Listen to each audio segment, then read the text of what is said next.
Hey guys, this is my first in my series of my life as a Navy wife.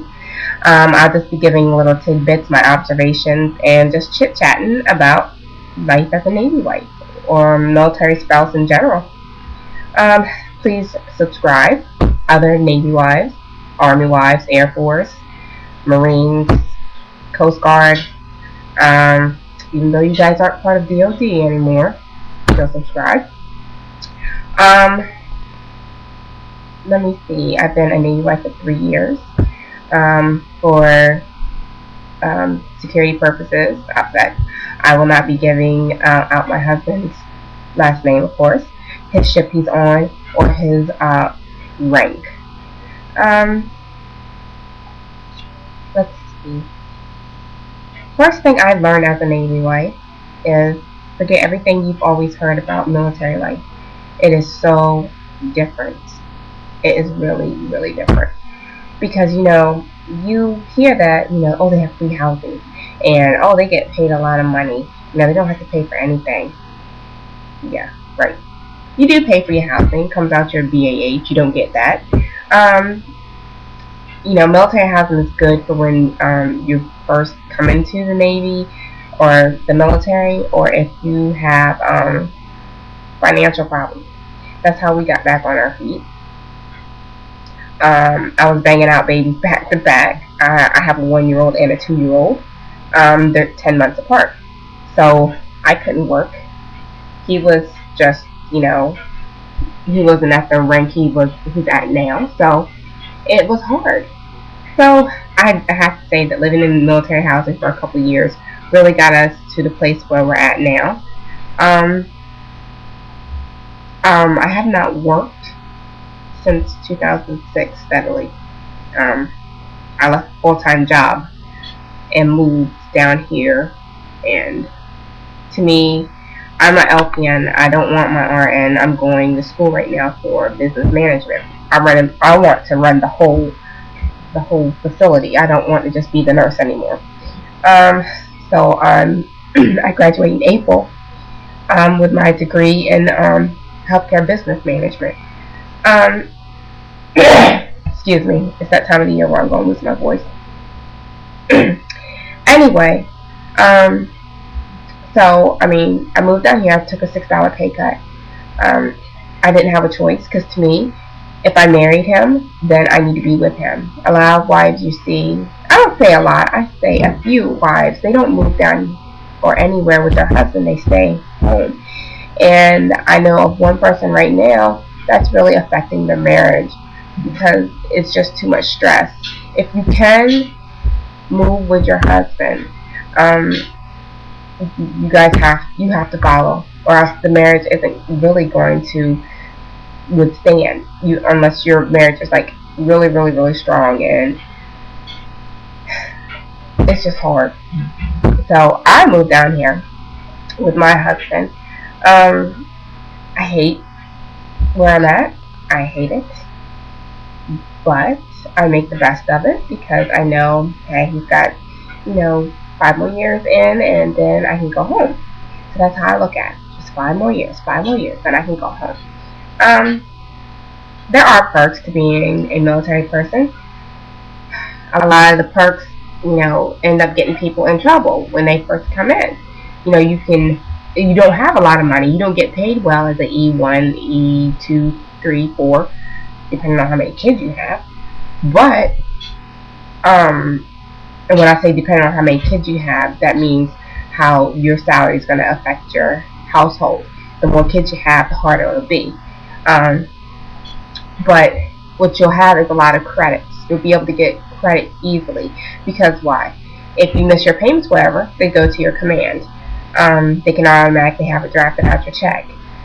So you find that a lot of these new military personnel are coming in, getting a whole bunch of stuff, and it's driving them in debt because they get more stuff than they can pay for.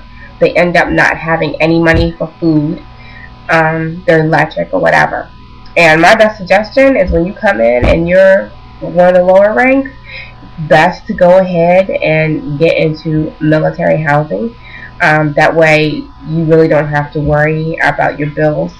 electric bill, gas bill, water bill, you know, everything is included in that. Um, and if you are a military spouse, I found that, well, my husband didn't let me, well, told me not to take the new spouse orientation. I wish he had, because for the last 3 years I've been so lost when people are talking, and I have to ask him, what's this, what's this, and he's like, oh, you should know that, oh, or if I use the wrong term, because when they go out for sea trials and stuff, I used to say he was deployed, and he's like, no, we're just going out to sea. I'm like, what's the difference? Either way, you're on the water. But you know, you have to learn. So to me, that would be a good class for people to take. Also, there's websites.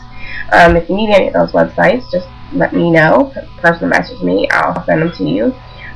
With Navy slang.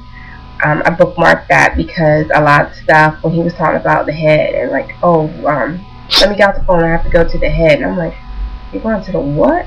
Oh, the bathroom. Well, why can't you just say bathroom? Yeah.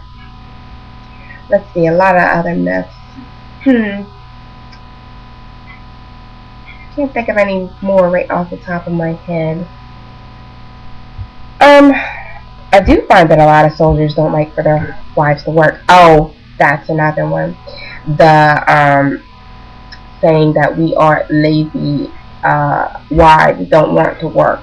Well, I for one would like to work. I do have a career that I've basically put on pause, and with the amount of kids that we have 4 boys, it would be too much money for me to send them to daycare and before and after school care. Altogether, it would run me about $400 a week. A week.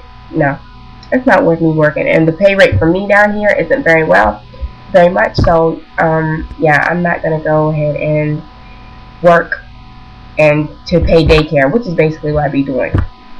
So it's not the case that we're lazy and we don't want to work and we sit up on our behinds and eat bonbons all day. Now, I do housework all day. Having a big family, we're a family of 6.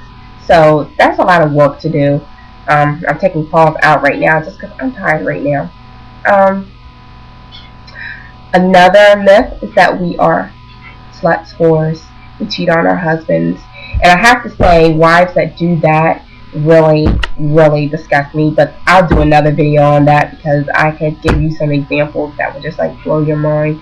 But it's a shame when, to me, if you are a military spouse, you know what you're in for, and you need to stand by your husband. You know, he's going to be gone for anywhere from a few weeks to a year, over a year. You have to stand by his side. Don't need to give him something to worry about while he's out deployed somewhere. And yeah, that's one of the myths that even on Craigslist, when on the babysitting sites, you know, they give discounts to military personnel, and they were like, why do those whores need, and that's literally what somebody posted up there, why do the military wives need a babysitter? All they're going to do is let you babysit their kids while they go whore around. And I'm like, really? No. Sometimes you just need a break. When you're doing the thing by yourself for months and months at a time, it's hard. And you need that break. I had my kids in daycare for 2 days out of the week. I just needed that break. I only did it for like maybe 2 weeks out of the 6 months he was deployed, and that's it. But, you know, that was something that I needed. I needed to take my time out. And I'm running out of time. So this is my first video, and there will be many more to come. Bye.